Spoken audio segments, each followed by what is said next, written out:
Super star Rajinikanth நடிச்சிட்டு இருக்க அடுத்த படம் லிங்கா. இந்த படத்துல இருக்கிற கருத்து என்ன அப்படின்னா, ஒரே ஒரு விஷயத்த மையமா வச்சு இந்த படத்த எடுத்துட்டு இருக்காங்க. அதுதான் அணை கட்டுறது. இந்த அணை கட்டுறது அப்படின்னோனையும், இப்போ இருக்கிற முல்லை பெரியாறு சம்பந்தமான விஷயத்த காமிச்சிருக்காங்களா அப்படிங்கிறது தெரியல.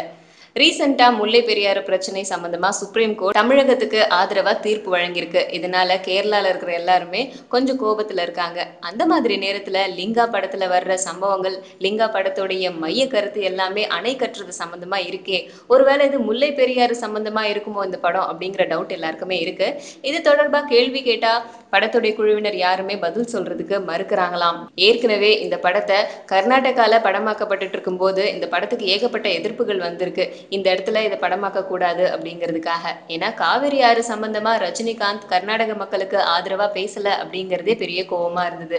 அப்படி இருக்கும்போது இந்த படத்துல வர்ற மையக்கருத்து முல்லை பெரியாறு சம்பந்தமா இருந்ததுன்னா அது இன்னும் பெரிய தலைவலியா இருக்கும். கோச்சடியான் ஆல்ரெடி போஸ்ட்பாண்ட் ஆகிக்கிட்டே வருது. இதே மாதிரி நிலைமை லிங்காக்கு வரக்கூடாது அப்படிங்கிறது தான் படத்துடைய யூனிட், ரசிக பெருமக்கள் எல்லாருடைய ஆசை.